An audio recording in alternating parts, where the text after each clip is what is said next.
Que tu vas bien. Alors aujourd'hui, je vais te partager une parole parce qu'en réalité, je vais te faire parler de quelque chose. Aujourd'hui, beaucoup de chrétiens ignorent cette parole. Ou soit encore, beaucoup de chrétiens ne savent pas comment c'est né et quel est l'objectif pour lequel ils sont devenus chrétiens. Parce qu'en réalité, ils ne savent pas pourquoi ils sont chrétiens au juste. Ils ne sont pas chrétiens parce qu'il faut être chrétien. Parce que le mot chrétien, c'est quoi? C'est un mot, quand on dit tu es chrétien, c'est quelqu'un qui a changé de vie.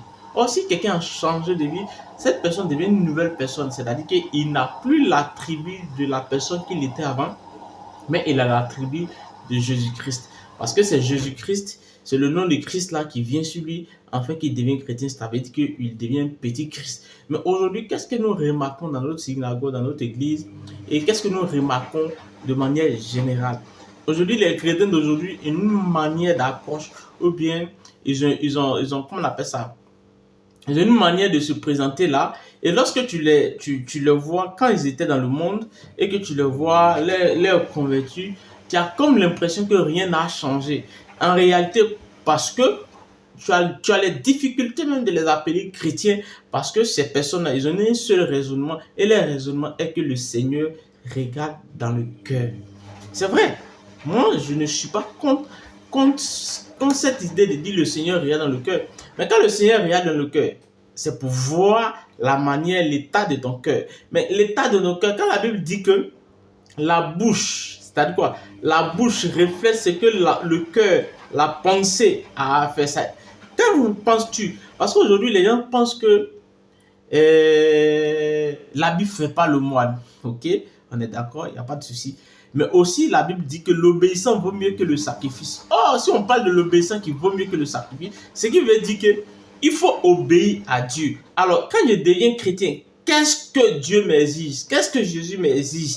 C'est en cela qu'on doit m'appeler chrétien. Alors, la Bible dit que quand tu deviens chrétien, tu deviens une nouvelle personne, c'est-à-dire que tu deviens une nouvelle créature. Mais comment est-ce qu'on va remarquer en toi que tu es une nouvelle créature? C'est vrai, tu as ta vie qui a ton intimité, que toi seul tu connais, que Dieu connaît.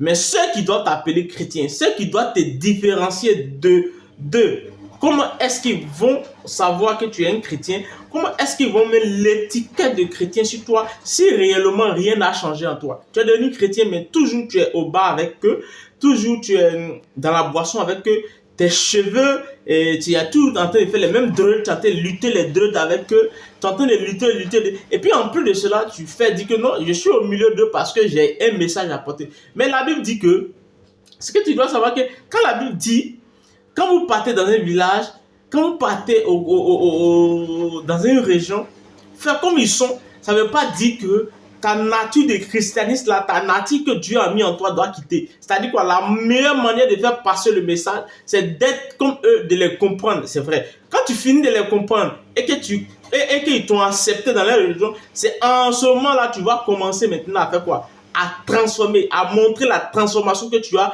Et c'est en cela qu'ils vont te suivre pour pouvoir réellement marcher avec le Christ. Mais toi, tu ne montres rien de concret. C'est-à-dire, tu as choisi Jésus, tu es avec eux, et depuis, tu n'as rien montré comme un changement. Tu n'as rien montré comme un particulier. C'est pourquoi la Bible dit, dans Jean 6, à partir du verset, il dit, en vérité, vous dites, c'est-à-dire que vous dites, vous pensez que vous cherchez l'éternel. Vous cherchez l'éternel. Vous cherchez l'éternel, vous marchez à l'éternel. Mais, vous cherchez parce que vous êtes rassasié. Vous cherchez l'éternel parce que vous êtes rassasié, parce que vous allez manger du pain de l'éternel, vous êtes rassasié. Sinon, en réalité, vous ne cherchez pas Dieu parce que vous avez quoi? Parce que vous avez quoi? Parce que vous avez besoin de Dieu. Et clair, c'est clair.